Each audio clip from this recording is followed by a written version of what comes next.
Chapter 31 प्रतिभाशाली। इसमें werewolf की क्या भूमिका है? तान्या ने जेकब की ओर देखते हुए पूछा। एडवर्ड के जवाब देने से पहले ही जेकब बोल पड़ा। अगर वोल्टुरी नेस्सी यानी रेनेस्मी के बारे में सुनना बंद नहीं करेंगे, उसने खुद को सुधारते हुए कहा। उसे याद आया कि तान्या उसके बेवकूफाना उपनाम को नहीं समझ पाएगी। हम उन्हें रोक देंगे। बहुत बहादुर बच्चे, लेकिन तुमसे अधिक अनुभवी लड़ाकों के लिए यह असंभव होगा।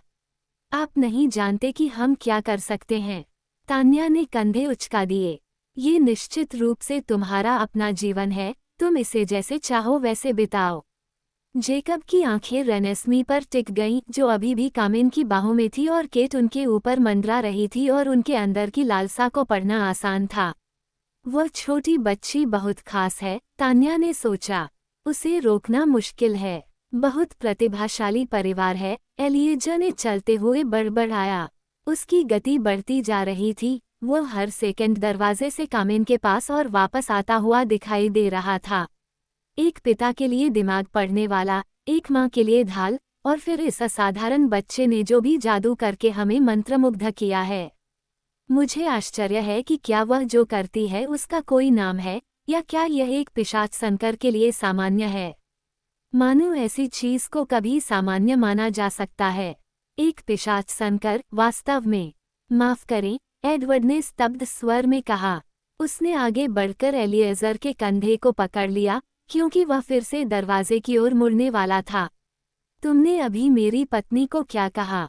एलिएज़र ने एडवर्ड को उत्सुकता से देखा। उसकी उन्मत्त चाल कुछ पल के लिए भूल गई। मुझे लगता है कि यह एक ढाल है। अब वो मुझे रोक रही है, इसलिए मैं निश्चित नहीं हो सकता। मैं एलिएज़र को घूरता रहा, मेरी भौहें उलझन में सिकुड़ गईं। ढाल, उसका क्या मतलब था कि मैंने उसे रोक दिया? मैं उसके बगल में खड़ा था, किसी भी तरह से रक्षात्मक नहीं था।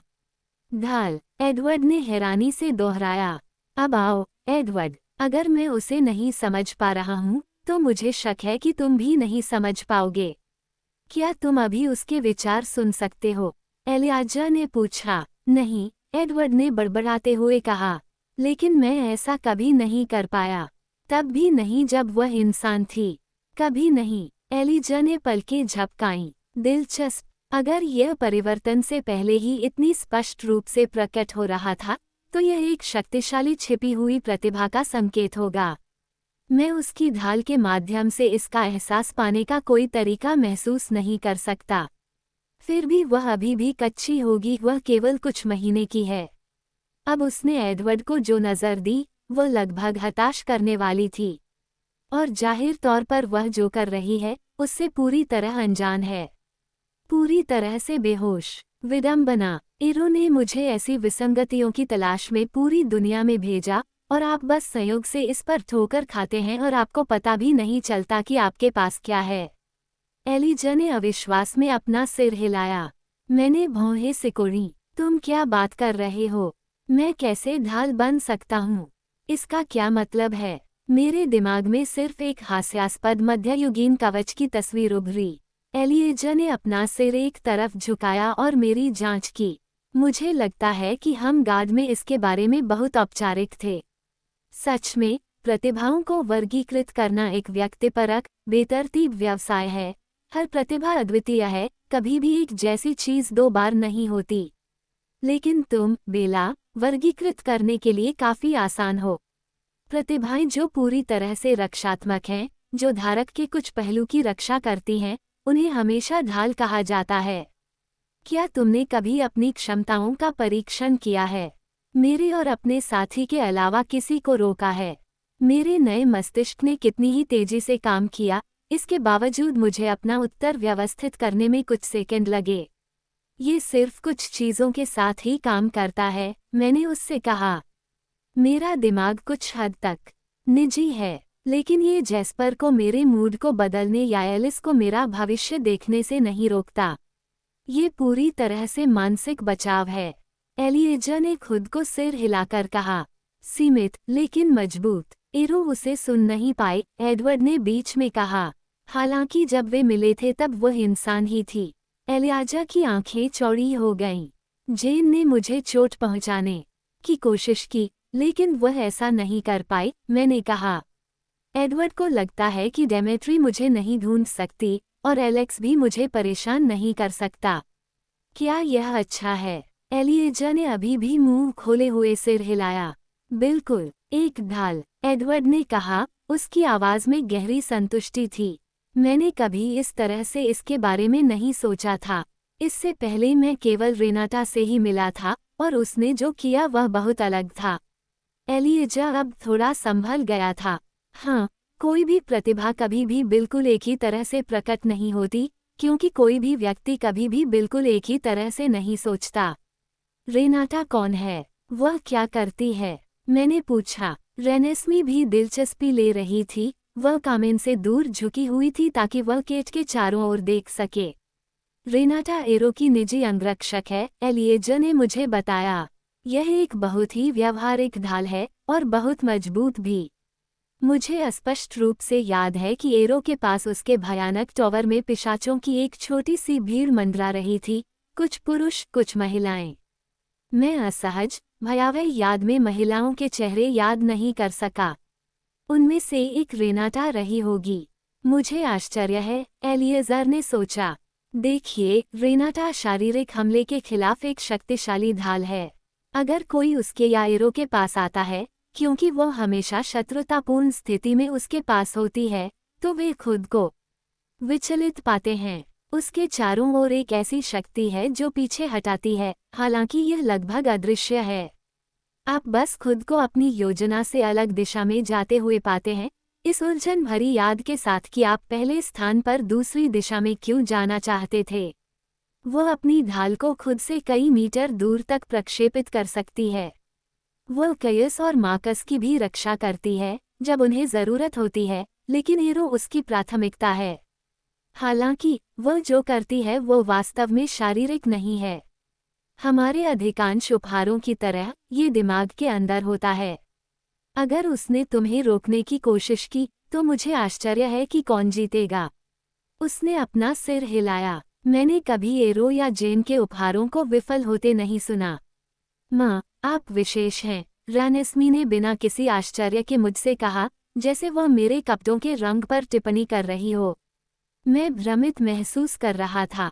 क्या मुझे पहले से ही अपनी प्रतिभा का पता नहीं था? मेरे पास मेरा सुपर सेल्फ कंट्रोल था जिसने मुझे भयावह नवजात वर्ष को पार करने की अनुमति दी थी।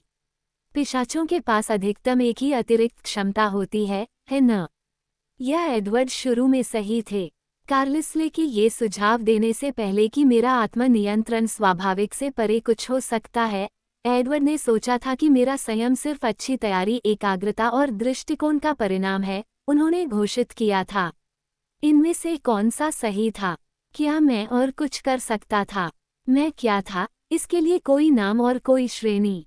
क्या आप प्रोजेक्ट कर सकते हैं? केट ने दिलचस्पी से पूछा।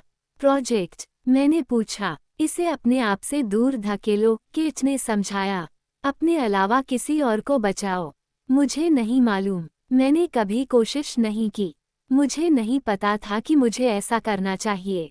ओह, शायद तुम ऐसा न कर पाओ, केट ने जल्दी से कहा। भगवान जानता है कि मैं सदियों से इस पर काम कर रही हूँ और मैं जो सबसे अच्छा कर सकती हूँ वह है अपनी त्वचा पर कर चलाना। मैं चकित होकर उसकी ओर देखता रहा। केट के पास आक्रामक कौशल है, एडवर्ड ने कहा, कुछ जेन की तरह। मैं स्वतः ही केट से दूर हट गया और वह हंसने लगी।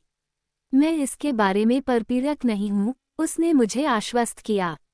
ये बस एक ऐसी चीज है जो लड़ाई के दौरान काम आती है। केट के शब्द मेरे दिमाग में उतर रहे थे, मेरे दिमाग में संबंध बनाने लगे थे। उसने कहा था, अपने अलावा किसी और को भी बचाओ। मानो मेरे पास मेरे अजीब, विचित्र मौन दिमाग में किसी और को शामिल करने का कोई तरीका हो। मुझे याद आया कि एडवर्ड वोल्टुरी महल के बुर्ज के प्राचीन पत्थरों पर सिहर रहा था। हालांकि यह एक मानवीय स्मृति थी, लेकिन यह अन्य अधिकांश यादों की तुलना में अधिक तीखी, अधिक दर्दनाक थी, जैसे कि यह मेरे मस्तिष्क के ऊतकों में अंकित हो गई हो। क्या होगा अगर मैं ऐसा दोबारा होने से रोक सकूं? क्या होगा अगर मैं उसकी रक्षा कर सकूं? रेनेस्मी की रक्षा कर सकूं?